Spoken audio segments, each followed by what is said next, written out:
Alright, so I've been meaning to get after Jon Stewart for a while. Don't like the guy. Let me just preface by saying this is kind of going to be like a lightning round where he's going to say something stupid and I'm going to explain why it is. Or at the very least, just give my opinion. So we're going to start here with the beginning of this video versus the end of this video. We've lost the war on guns. Personally, I knew it was over after Sandy Hook. We had a chance to pick guns or kindergartners, and we went with guns. Mr. NRA, you have a better solution on the table? Arm America's women. Go f yourself.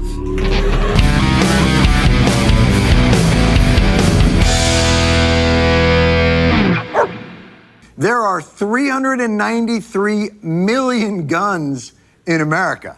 And I don't want to be judgy, but I think it's gotten absurd. Hunting season has arrived. Diamond hunting season, that is. If you have your sights set on this, you can get this free from Leanne's Fine Jewelry.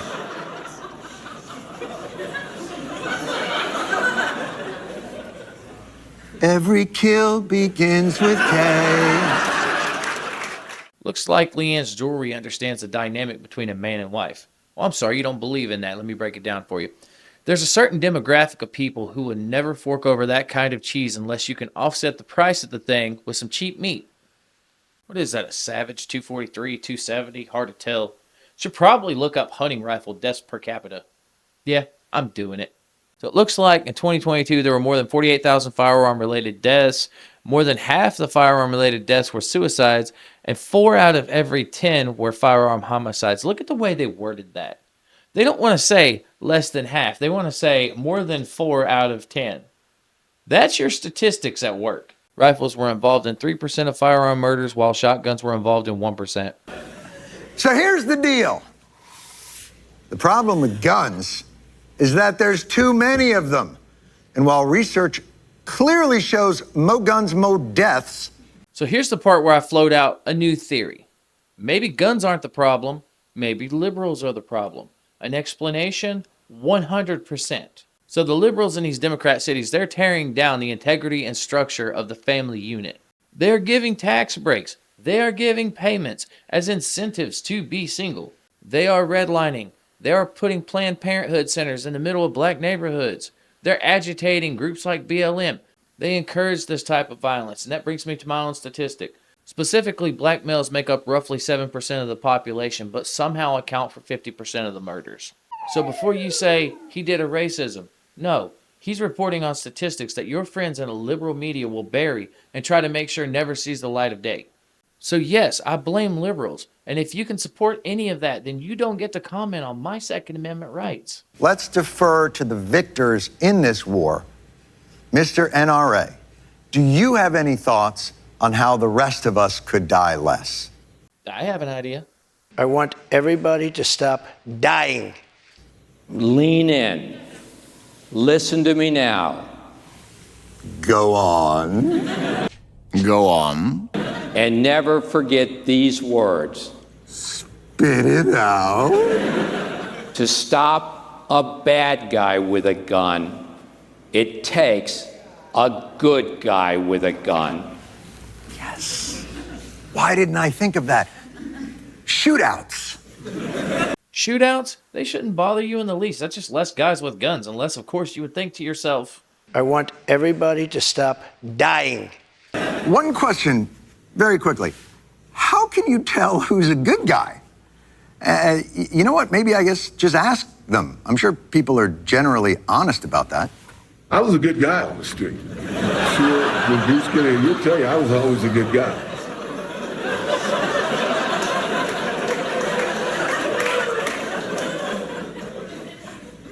OJ gets a gun. now, I wonder where OJ was from. You might say this is what I'm trying to do now. You know, right now I'm trying to make it. I came from a pretty rough neighborhood around here in Hunters Point, around Hunters Point. And I feel if I make it, that would be a good example for other kids up there. Because everyone's going to say they're a good guy. Maybe you know if a guy is good, if a different good guy gives him a vouch. There's a guy I'd like to really thank here that people don't thank enough, but... Pause, one sec. Richard Gere's allegedly on Epstein's list announces plans to leave U.S. pending Trump victory. Let's not diddle around here too long. Allegedly, There's a kindly, wonderful, gentle man that we all deeply love. His name is Harvey Weinstein.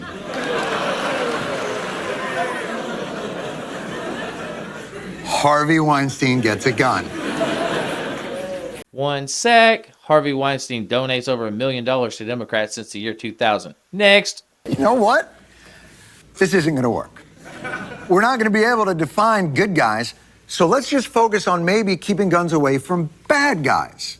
What about registered sex offenders? It turns out sex offenders apparently also need guns. Pause. Zoom in on your own video. Sheriff may deny permit to carry if he believes probable cause exists that the person is likely to use a weapon in a way that would endanger themselves or others. So I looked that up. USA Today, May 7, 2013, and what I found is that this law pertains to misdemeanor sexual offenses. So if you pee in the wrong place, wrong time, you can get a gun. If you solicit a hooker, you can get a gun. And last but not least, if your grandmama flashes her boobies in public, she can get a gun. So if you partake in the felonies of sexual assault, aggravated sexual abuse, child abuse, sex trafficking, and statutory rape, you can't get a gun. It's a little weird because I guess like if you're a teenager, you have sex with somebody like a year younger than you, you can't get a gun, I guess. I'm not a perv or anything. I just made love with my teenage wife. It's cool. I gave him the green light. But you, sir, are either purposefully omitting context or neglecting to do your homework. Either way, that's how you lose credibility. Domestic violence offenders. It turns out domestic violence is a predictor for gun violence. In fact, there's a study that suggests a felony domestic violence conviction is the single greatest predictor of future violent crime among men. This is our sci-fi movie fix. Because if we simply kept guns away from domestic violence offenders, we could potentially stop 60% of mass shootings, 30% of child firearm deaths, more than 50% of women, 65%, 75%. Okay. It's getting good. So if you take into account an overlay between stopping domestic abuse and the taboo statistic I mentioned earlier, about here feels right, we're taking turns breaking your map. That's why we're letting these wife-beating cop killers get away with literal mass murder. By the way, the law already says domestic violence offenders can't have guns. If we just enforced that law, we would prevent other types of gun violence, the kind that actually makes the news. It's not a solution, but it's a real harm reduction model for gun violence. Man, hell done froze over. Jon Stewart said something I agree with. I'm going to bed. So there you have it, ladies and gentlemen. Guns aren't the problem. Liberals are. If you like what I do, please leave a like. They really help. Consider subscribing, and I will see you next time. Pay attention to the dancing women in the white shorts. They're smiling. It's springtime. Everything's fine.